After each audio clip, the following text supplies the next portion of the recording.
Eh bien bonjour à toutes et à tous et bienvenue pour ce 10e tutoriel sur Manuscript. Alors Manuscript est un logiciel de rédaction, d'aide à la rédaction de rapports et de création de manuscripts ou même de romans ou de nouvelles. Alors je vais donc ouvrir Françoise, pour ceux qui n'ont pas pris qui prennent le tuto au cours de route, eh bien, je vous engage à regarder à partir du premier, puisqu'en fait, je fais une présentation de ce logiciel.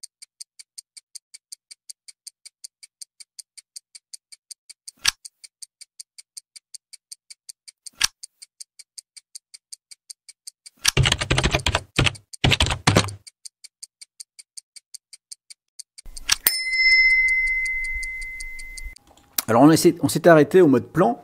Et au mode plan, donc, on avait vu que on avait les intrigues qui étaient basculées dans le plan.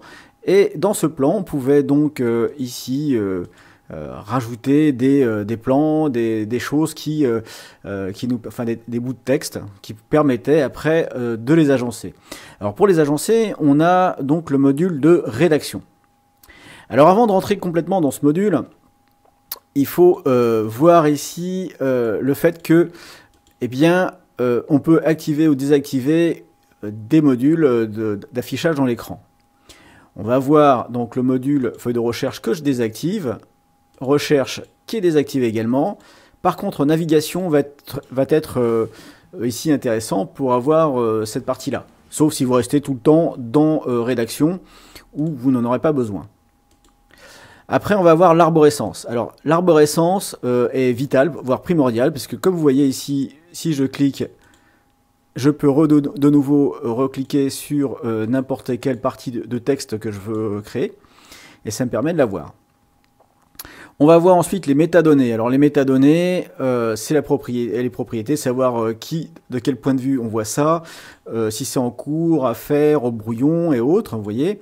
Ensuite, on va pouvoir mettre, alors ici label c'est mal traduit, c'est une étiquette, et donc l'étiquette en fait on peut dire bon voilà je cherche une idée, ou alors j'ai pris des notes, ça permet un petit peu d'agencer tout ça. On va voir ensuite, après les métadonnées, on va avoir ensuite le storyline. Alors storyline, c'est une partie qui est ici en bas, et qui a deux modes d'affichage qu'on va voir par suite. Alors on va commencer tout de suite par l'interface. Ici, donc on va pouvoir changer au niveau des feuilles de rédaction. Et en haut, si je clique sur la petite croix, eh bien tout disparaît. Alors je peux revenir ici sur la racine, revenir sur le dossier, et puis bien sûr on peut créer autant de dossiers ou sous-dossiers. Pour créer un dossier, il suffit de descendre ici, et vous avez cette petite icône qui permet de créer un dossier qui s'appelle Nouveau. Et en faisant un clic droit, on peut le renommer tout simplement. Dans celui-là, je peux déplacer ici avec un drag and drop, un glisser-déposer bien sûr, les différents textes, ou alors les ressortir tout simplement. Si je ne veux pas soit d'un dossier et j'efface tout ce qu'il y a dedans, soit d'un texte, eh bien je vais mettre ici sur le dossier pour le supprimer.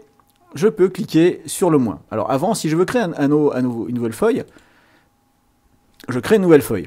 Alors, dans cette feuille-là, ici, moi, je vous conseille d'utiliser que les feuilles de création pour, par exemple, affaires et prendre des notes ou faire des recherches ou ce genre de choses. Par exemple, ici, bureau, pour moi, c'est une scène. Là, on va faire une scène. Et on va avoir, par exemple, ici, Jean Latour qui est dans son bureau. C'est quelque chose qu'on va voir. Non, pardon, c'est une scène et le bureau est un chapitre. Voilà, on est dans le chapitre. Voilà. Donc la première scène. Voilà. Donc ici, on va être là-dedans. Par contre, ici, ça va être une note. Et par exemple, ça va être, je sais pas moi, faire une recherche sur le quartier de la Défense. Parce que ça se passe à la Défense. Ça peut être ce genre de choses. Et donc, pour supprimer l'ensemble du dossier avec les notes, ici, il suffit que je clique sur le petit moins. Et là, vous êtes en train de supprimer un élément. Voilà. Donc ici, il me dit, est-ce que vous voulez avoir cet avertissement dans le futur, ne montrez pas cet avertissement dans le futur en anglais. Donc je fais OK. Moi, je laisse l'avertissement parce que c'est vite fait qu'on a fait une bourde. Et ça permet. Alors comme vous avez vu ici, ça a bien supprimé dossier et sous-dossier. Il n'y a pas eu de deuxième avertissement. Après, on va avoir ici la possibilité de créer une nouvelle vue. Et cette nouvelle vue ici, elle va être verticale. Alors, il y a un séparateur ici. Et cette vue, avec ce séparateur, eh bien, on va pouvoir, comme le montre cette icône en haut ici, la voir à la verticale ou à l'horizontale ou en une seule fenêtre. Vous voyez ? Donc en cliquant ici plusieurs fois, on va pouvoir le faire. Et si jamais je suis là, puis je suis embêté, je ne sais pas comment faire, eh bien je glisse ici, et voyez, on se retrouve avec ici les deux à la verticale. Donc il revient ici, et on peut ainsi de suite repartager le bureau de nouveau. Donc là, ici, si j'en veux pas, je le fais glisser, et il disparaît de mon paysage. Alors ici, dans cette partie-là, on va voir différentes présentations. Alors la présentation, ici, ça va être on va être tout déplié dans cette fenêtre. Voilà, on va à l'élément parent, donc on remonte. Ensuite, ici, on va avoir le mode texte. Donc si je me mets dans bureau, je me mets en mode texte.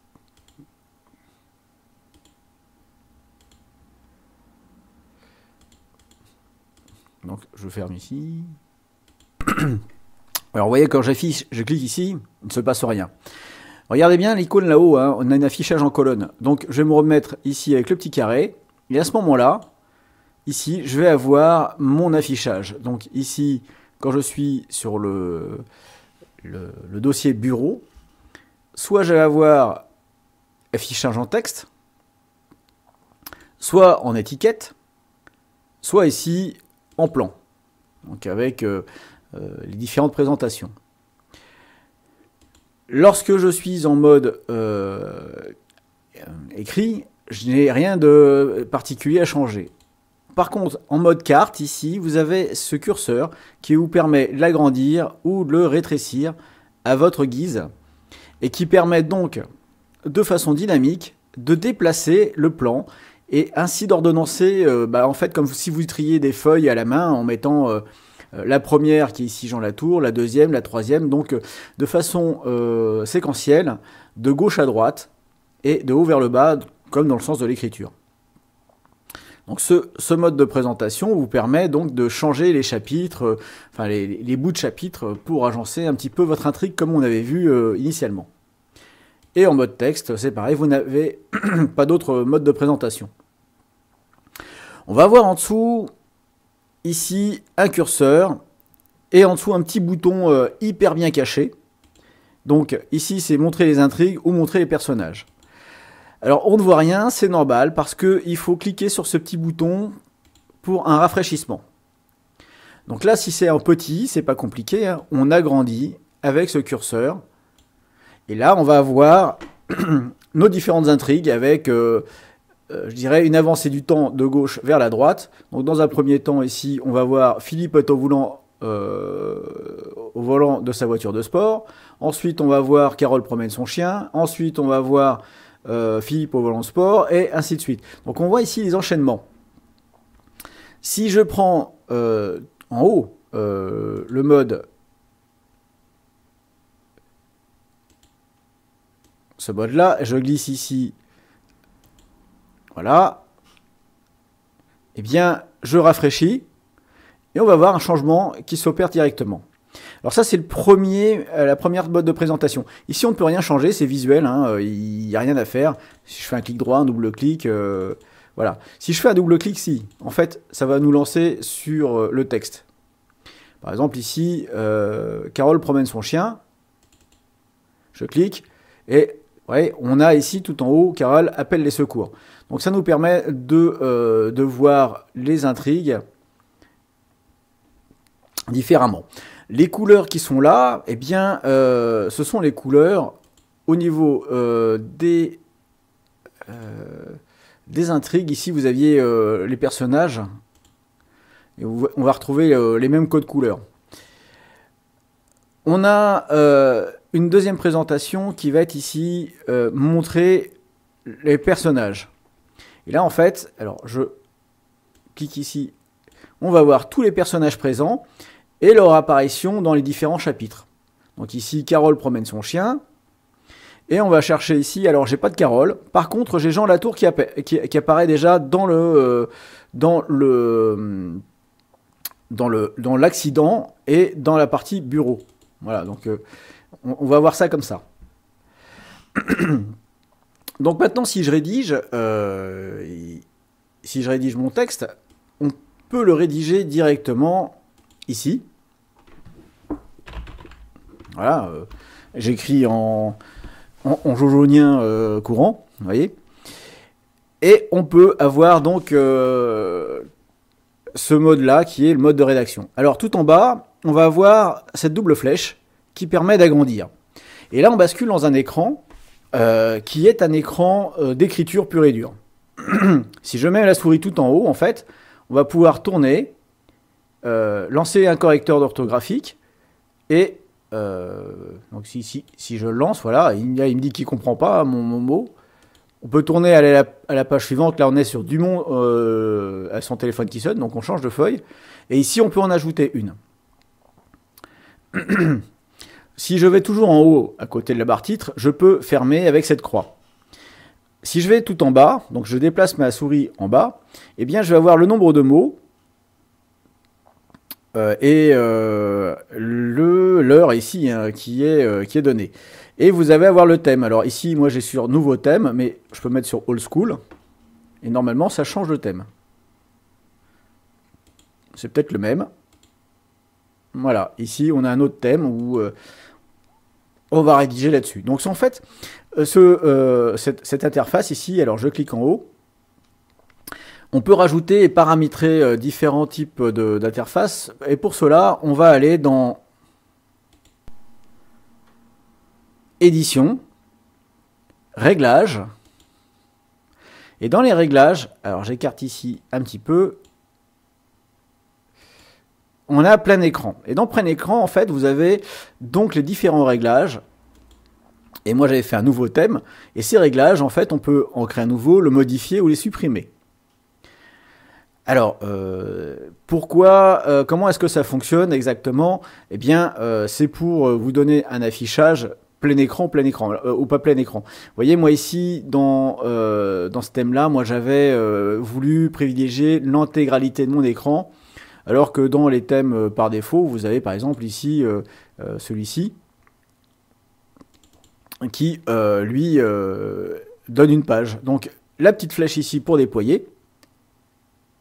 Et vous voyez, j'ai une page. Bon, après, on aime, on n'aime pas. Donc, si je vais sur les côtés, je vais avoir ici un ascenseur, je pense.